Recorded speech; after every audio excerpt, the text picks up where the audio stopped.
Welcome back to Nick Lenz's Comic Corner, Classic Slash Classic. This is episode number 560 and Doubleshot number 466. Two Superman trades, like I mentioned last episode. First up it is New Superman, Volume 2, Coming to America. Yeah, the name itself is also a name of an Eddie Murphy movie. Yep. So first it's Made in China. Yeah, that's the first volume's name. This one is Coming to America. Not a bad idea.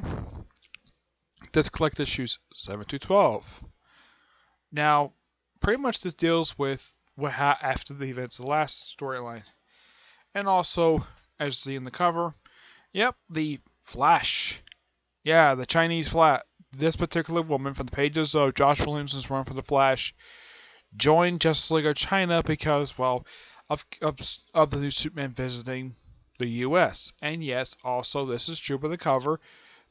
Keating does run into the original Superman. Yep. Oh, and also they reference Foundation Superman here. Yep. And plus also there's a quick little two-parter which the whole storyline deals with, set right after the events of Superman Reborn. Oh yeah, and apparently Superman does remember meeting him before. This is probably by far his second meeting he's had with Keating. First time was during the Multiversity storyline. Now it's here, and then recently in the Superman Revenge storyline. So Keating has appeared roughly a couple times outside the solo title. And of course, you also get a chance to see the origin of how, well, Batman China got his title. And they also figure out that the Wonder Woman China is a snake. Yep, an actual giant snake, known as the White Snake from Chinese mythology. Oh yeah, and the original woman does know about her. And of course, we also get a chance to see a debut of this guy. This is Superman Zero, later called Emperor Superman. And here's there's a couple other characters pop up in here. One, of course, is I-Chang, making his first appearance since the first issue of Tony S. Daniels' run for Deathstroke. So when this issue came out last year, it had been the first time in almost 4 years since his last appearance. Plus, there is one other character. I've got to bring this up. I'm like, really? They have an ending for a comic book that references the first issue of Detective Comics? And I'm not talking about the one that came out in 2011, or just the one that came out just a couple, or I'm talking about the original one. You recognize this ending page? Those of you who look on Wikipedia about Detective Comics, this is the same exact panel they used. As far as I know, the guy is a shapeshifter. He does show up in the following storyline, and also at the end of this, it's revealed that Dr. Omen, the character who Peter Tomasi created for Foundation Superman, is in fact Keating's mother. Yep, it reveals this at the end of the storyline. And the next storyline, now I should point out though, the series has since changed its name with issue 19 to New Superman and the Justice League of China. So the next trade is going to be the last trade to collect issues what is known as New Superman. I think they're going to keep the same trade numbering. I don't think they're going to restart it just because the series changed its name.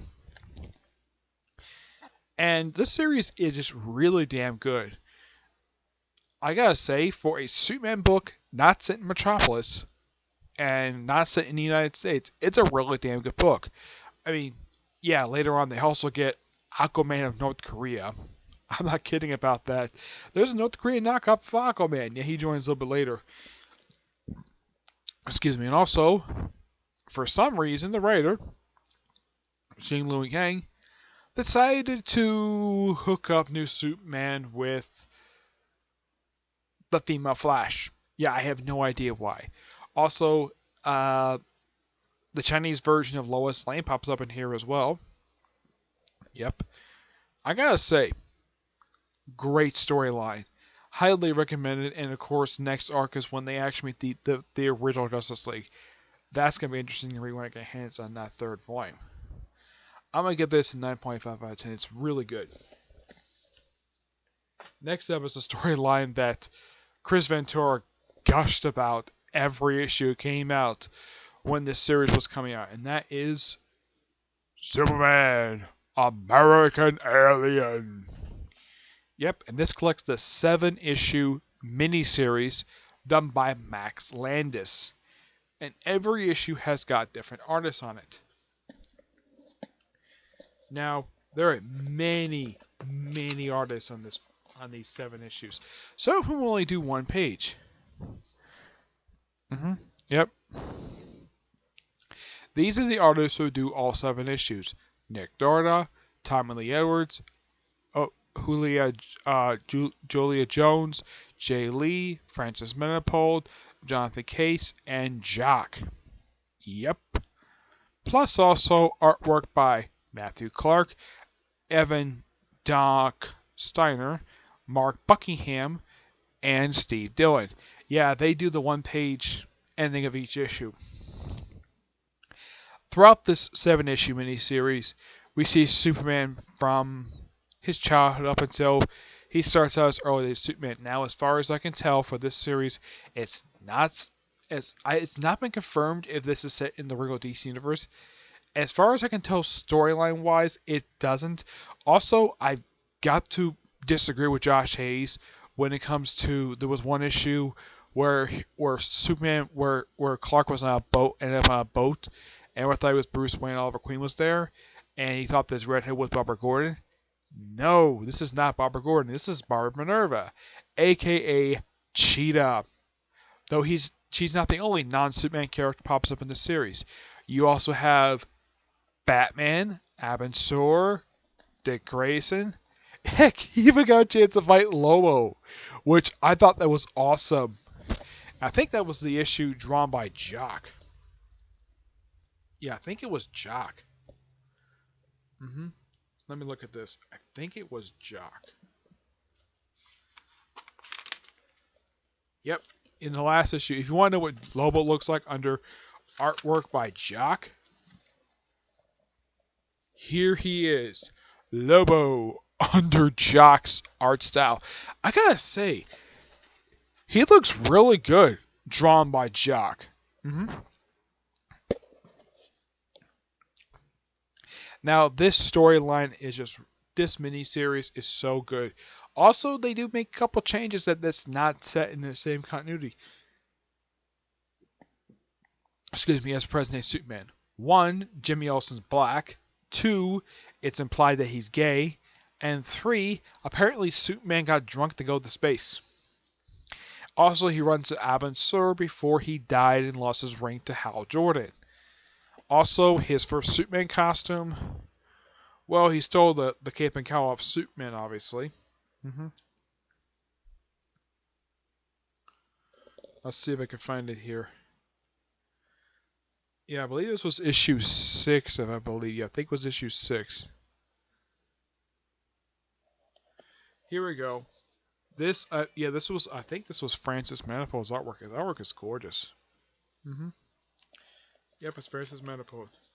This is, well, in this universe, Superman's first costume, a black t-shirt with a drawn S on it, a black cape, goggles, pants, and boots. Yeah, this is kind of his first outfit.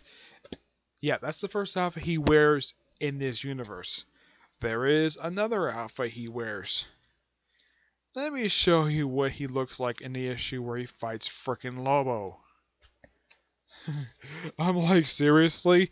This is his outfit? Wow. Yeah. I mean, look at this thing. It's got shoulder pads. It's kind of like a frickin' armor.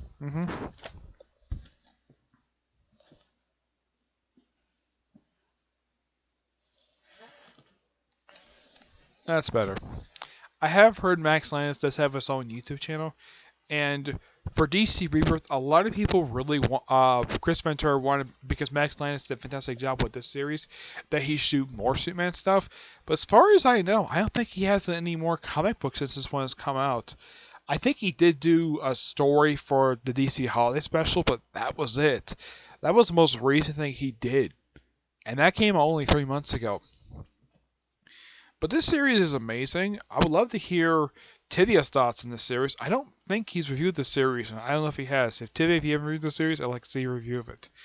I'm going to give this a 9.75 out of 10. It's a really good series, and I highly recommend it. I really wish that Jock would get a chance to draw more of Lobo because he did a fantastic job drawing him.